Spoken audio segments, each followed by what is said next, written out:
Zoe Eternal.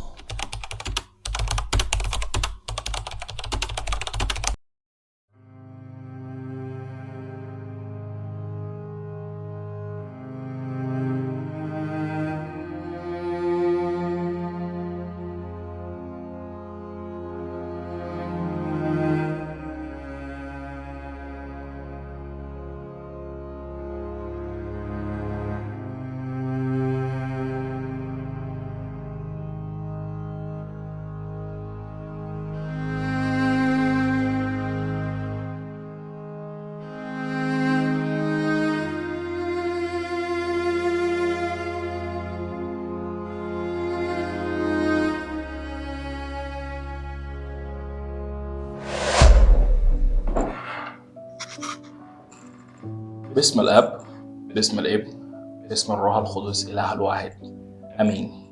الشاهدين بتاعنا في كل مكان بنسلم عليكم في اسم الرب يسوع المسيح، وإحنا مبسوطين نكونوا متواجدين الليلة في المكان ده. وربنا خدت في قلب بتاعنا موضوع إحنا هنتكلم فيه، موضوع بيخصك أنت، موضوع بيخص الخلاص بتاعك. فإحنا عندنا ضيف الليلة معانا في الاستوديو، إحنا هنرحب به وهيكلمنا وهيغودنا في التجربة ده. وقبل بس ما نبتدي أنا عايز أقول إنه الموضوع بتاعنا بيتكلم عن سر القيامة، اللي هو بالإنجليزي بيقول The Mystery of the Resurrection of Jesus Christ. وإحنا هنتكلم في كذا نقاط مهم جدا، وإنت هتتبارك ورب هيتمجد في حياتنا. فقبل ما نبتدي ونسأل الأسئلة بتاعنا عايزين نرحب بالضيف بتاعنا. Brother Gabriel, so happy to have you right now with us. So we want you to introduce yourself for the audience also to know who you are. My name is Gabriel Shino Akingpadi. I so much appreciate the opportunity to come to share God's word. I thank Brother Alex and you also for inviting me to the podcast. Thank you very much. All right, great. So we're so happy. So we're going to go ahead and kick right away into the topic. And actually, this is one of the most beautiful topics. And as we're going to be speaking about it during this time right now, we are also in the season of the Easter. So Easter season is all about Jesus Christ, His coming, His death, and His resurrection.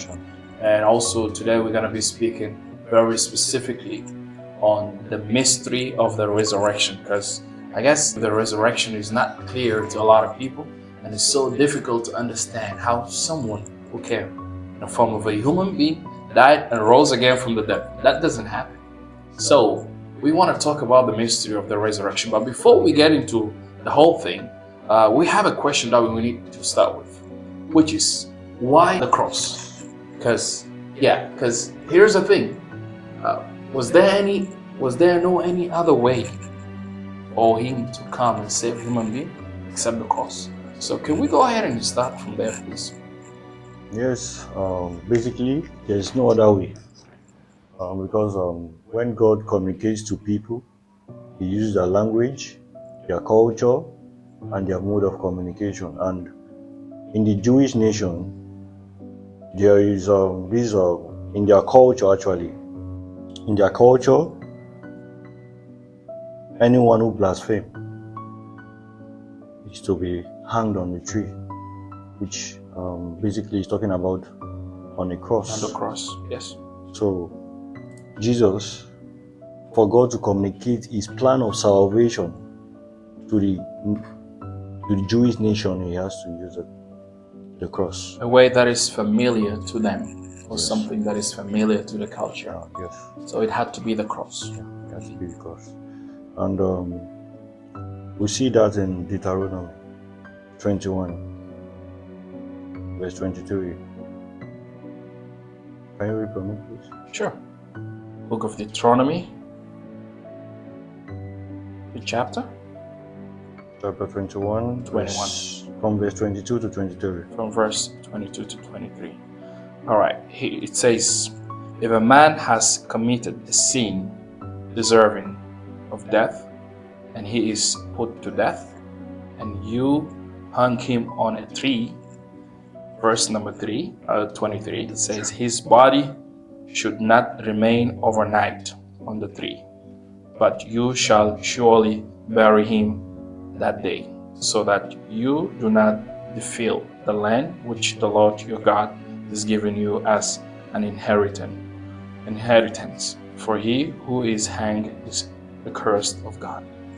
So when Jesus has to be laid on the cross, just so that God's plan of salvation being communicated to the Jews to be understood by them, because they see anybody who is hanged on a tree as a cursed being, as a cursed one. So, and in the four Gospels, we see where Jesus says that destroy this temple and in 3 days I will build it, I will raise it up. And they see that as a blasphemy. And them seeing that as a blasphemy. And during when he was with the Roman Empire, the high priest and the Sanhedrin and the Sadducees, there were accusations against him that this man claimed that he's going to destroy this temple and he will raise it up in 3 days. In 3 days. Yes. And they saw that as a blasphemy. And the Roman Empire, there was accusation also on Jesus that he's claiming to be the king of the Jews. And to them, that was like treason. You are trying to overthrow us. Yes. So it's a political threat to their empire in the land of Israel by that time. Yes. So they saw the punishment for such blasphemous word is for him to be crucified. So that was the extreme way of punishment by them. Yes. So I guess there was no any other different way for someone to be punished for something that is so extreme when it comes to something against the law of God, which is the Old Testament. And also against the ruling party by then, which is the Roman Empire, because it was a threat to the ruling, and they're thinking that he's going to overthrow. Yes. So even among the Israelites, they thought Jesus has come to take over the Roman Empire, because they are tired of them. Yeah. Okay. So because they were under a very treacherous ruler of that time. So during the prophecies by their prophets, because in Luke 24, if you go to Luke 24 from verse 45, when Jesus rose from the dead, he appeared to some of, we can call them his disciples, but not among the 12. Yeah. And they were discussing the death of Jesus and his resurrection. And he appeared to them. They never knew it was Jesus. And he asked them question, why do you murmur amongst yourself?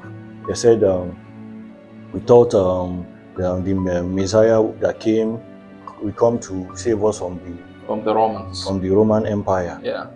And Jesus' response to them was, "O fools and slow of heart." That's verse 47 of Luke 24. Yep. He said, "O fools and slow of heart to believe all that the prophet has spoken. Ought not Christ to have suffered these things and to enter into his glory?" And the preceding verse says that beginning at Moses and all the prophets, he expounded unto them in all the scriptures the things concerning himself. So that means Jesus actually, because the word expounded means he thoroughly explained from the Old Testament prophecies about how he's going to die, yes, how he's going to be buried, and he rose. So it was clear. It was said so clear in the Bible. However, they did not want it to be that way. They want Christ to come as a king to overthrow the Roman Empire of that time.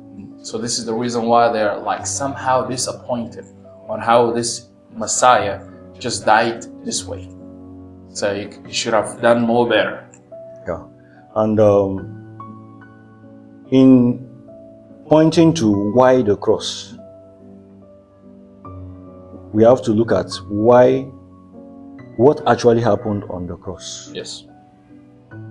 What actually happened on the cross is very important to us believers, because it's the foundation of our faith today. Correct. Starting from the death to the grave to his resurrection and his ascension to heaven. So on the cross, sin, all of humanity's sin was laid on Jesus. It was laid on him. That's why he could open his mouth and say, my God, why have you forsaken me? He was taking them back, same to the Old Testament, in the book of Psalms. A prophecy was there. David prophesied about how Jesus was going to die. My God, why have you forsaken me? Why art thou far from me? So it was a prophecy Jesus was actually saying when he was nailed on the cross. Because at that point, there was an abandonment, a separation from God. From God the Father, yes. So at that point, all of humanity's sin was laid on him. And one thing I want us to really understand on that cross is that he dealt firstly with the spiritual aspect of sin.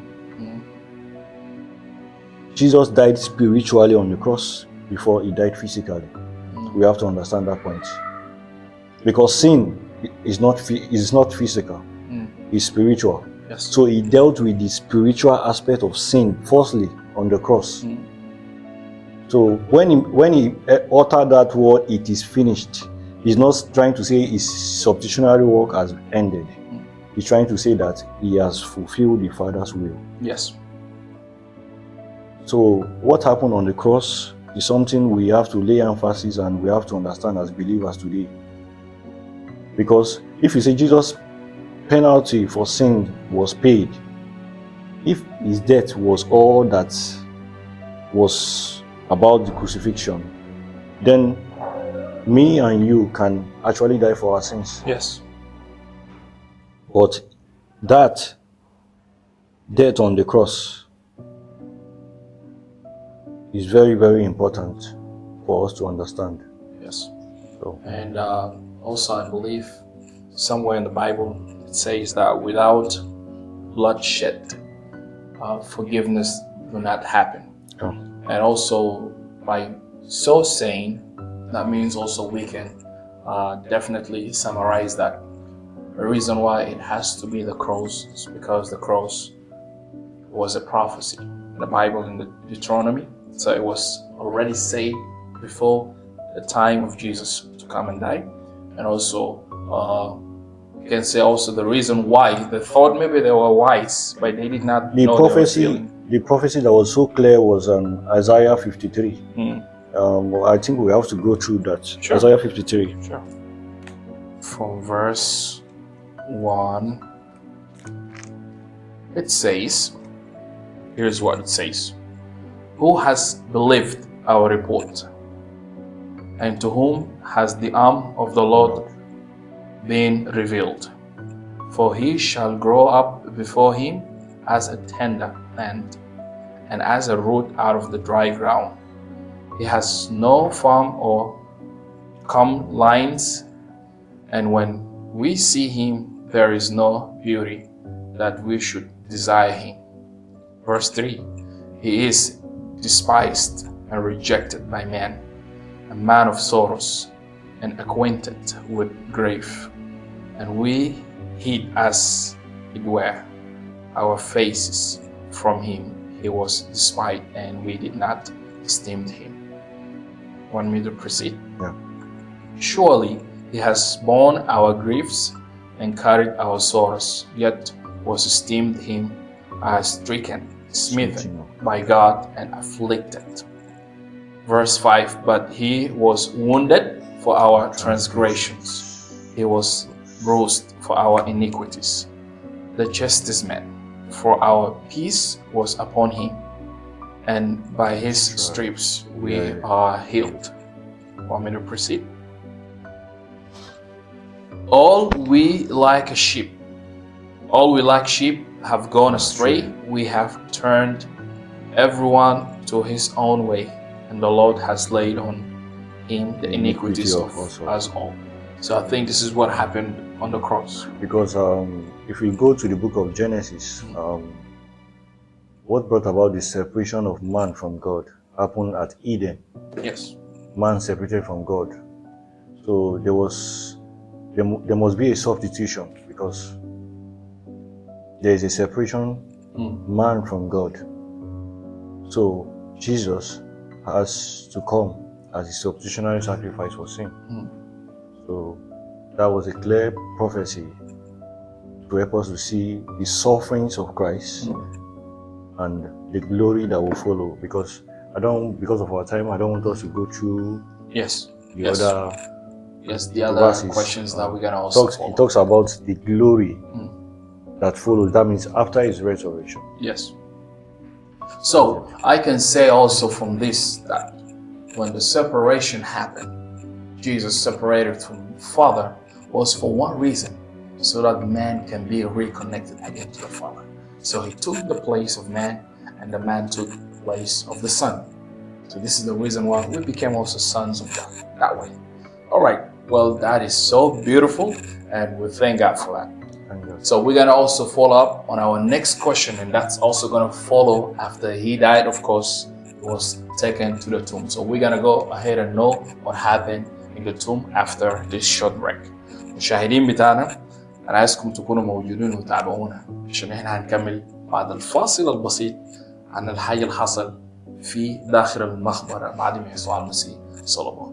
فخليك موجود وتابعنا لسه. God bless you. God bless you.